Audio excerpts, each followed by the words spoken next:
Hey, what's going on? Ryan here with Intersection Records, and learned yesterday that Goose is putting out a new album, and they dropped the album yesterday, and it's called Chain Your Dragon. This is the cover. This is their second studio album of 2025. I've already reviewed the first album that came out, I think, in April, called Everything Must Go, and gave it a really nice review. This came out on August 14th of 25. It's their fifth album. It's 127, it's an hour and 27 minutes, so it's a double album. We got long songs, we got epics, we have multiple just 8-minute kind of tracks and 9-minute tracks. We have a 17-minute. And, unlike some bands that put out a second album in a year, this does not feel like just leftover stuff. There are some instant classics here. This is a really good album. I saw Goose last summer for the first time. They were founded in 2014. Their leader is Rick Mataratanga. He's a guitar player and vocalist. They write good songs and they can jam. That can always be said in the jam band scene. Lots of jam bands are just great live and their songs are just kind of okay. I feel like Goose can do both, which is kind of rare, kind of not always the case with jam bands. Let's go into this thing track by track. It starts off with a song called Hot Love and the Lazy Poet. Again, a good, hooky, bouncy song, led again by the velvety voice of Rick Mataratanga. I hate to compare him to John Mayer in his vocal quality, but he has that kind of soothing approach. The interplay with Peter Anspach, who's the keyboard player, the guitar and keys is a really nice touch. There's tons of keys on this. Cotter Ellis, their new drummer, who's now on his second album, is just awesome here on this record. The next song is called Medellina, which they performed the other night on the Tonight Show with Jimmy Fallon. It's a ballad. Maybe it should have been dropped lower in the order instead of going from a real hooky opener to a ballad. Maybe put it the third song or even fourth. That's a little bit of a complaint on this really good record. Piano ballad, nice change of pace from the opener. Like I said, maybe place it deeper in the record. It would pop better. Because the next song, Royal, gets you right back into that crisp Carter Ellis-led drum song. Again, hooky, big hooks, sounds like a crowd favorite to me. Long guitar outro that a lot of these songs have long Rick outros. He studied at Berklee School of Music. Again, Rick is just a good songwriter.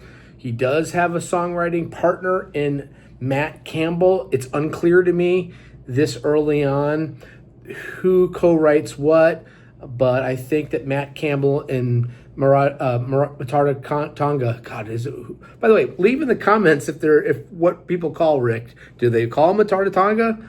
That's his name, or does he have a name? Is it just Rick M?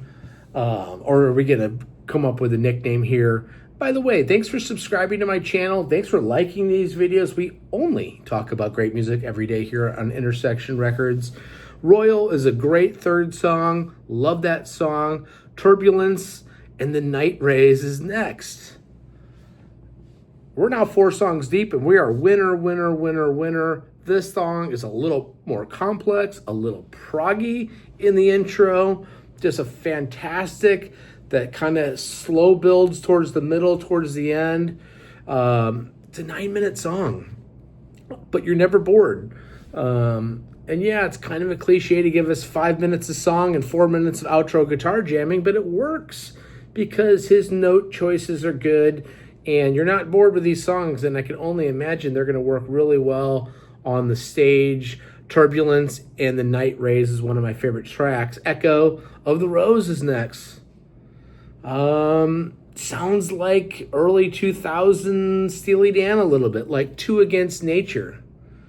And like their first album of 2025, which is called Everything Must Go, the second album of the 2000 millennium and the last Steely Dan album was also called Everything Must Go. Coincidence? I don't know. It's got a Steely Dan flavor to it, which means it's technical, which means it's complex, which means it's excellent for me, if you know about my channel. Funky, bright. They've been playing this one live for some time now. 6.5 minutes. Another long outro on guitar.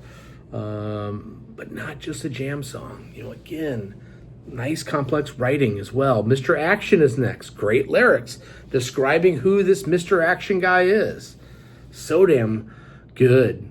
Anspatch plays some Moog. There's a nice Moog synthesizer solo. It's got me smiling on a Friday here in St. Louis.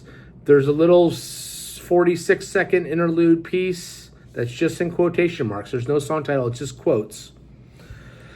And then that goes into Dr. Darkness. So we go from Mr. Action to Dr. Darkness, another 6-minute song. So maybe this is the alter ego of Mr. Action, a little bit more mysterious. He says, when you slip and fall and crack your head, he'll blame it on you. So when you fall, slip your head, crack your head, he's going to still blame it on you. It's, I don't know. Matara Tonga goes postal again on the outro scorching guitar solo on Dr. Darkness. But the next song, the Empress of Organos, the Empress of Organos, I think is my favorite song on the record. It's been in rotation live for like 5 years now. Cotter Ellis again is laying it down with his cymbal work, tight cymbal work.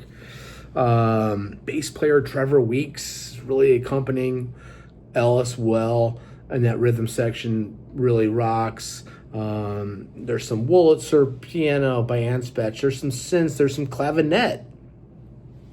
High energy.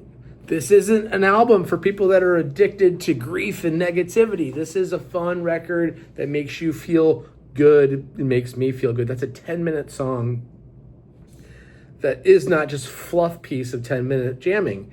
There's lots of writing here. There's lots of good changes. There's middle eights that change keys. Jed Stone is next. They played this live at Fiddler's Green this summer in June and at Madison Square Garden, which they sold out in June. Okay, this band is playing big stages. Yet in smaller markets, they're still playing your 3,000-seat theaters. So get a chance to go see them and soak in what they're doing, because they are on the scene now with 5 albums deep, and this is a double album. Multidimensional. This song, if you think of the marching drums in like the River of Dreams by Billy Joel. In the middle of the night, I go walking in my sleep. It's got that little march to it, which is interesting. Rockdale's next. Crunchy guitar riffs, another 8-minute song. Lock the door and feed the hounds. Will be at least a day or two, he says. Hanging out the old bar room. So it's just kind of one of those songs that's a party song. Maybe it's not my favorite song, but that's, this is a deep album. We're on 11 songs, and I haven't really had a song that I didn't like. And I like Rockdale. It's just not quite as hooky, not quite as catchy. But then we close with a 17-minute song called Factory Fiction. Again, this is their second record of the year. This is an hour and 27-minute album. And it's not a throwaway of just leftovers. It's composed. I can only imagine this is going to be an epic live. Has to be a live favorite for sure. I don't know if they've played it before.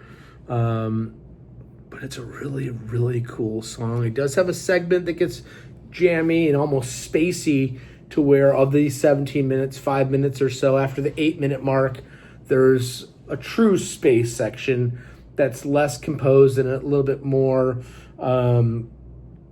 avant-garde, if you will. But that just lends probably for the live setting, and then it outros again with monstrous guitars. This is a 4.5 out of 5-star record.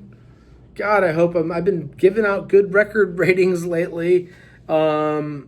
It could be higher on more listens. It just came out yesterday. This is a winner of a record. And maybe if it was slightly shorter, it would even be better. I mean, you could maybe get rid of... there's no reason to get rid of anything. It's just a long record. So it does take some time to get through. I guess that's my only criticism on a really good record. Check out my channel. We only talk about great music here on Intersection Records every single day. Peace out. Have a great weekend. See you.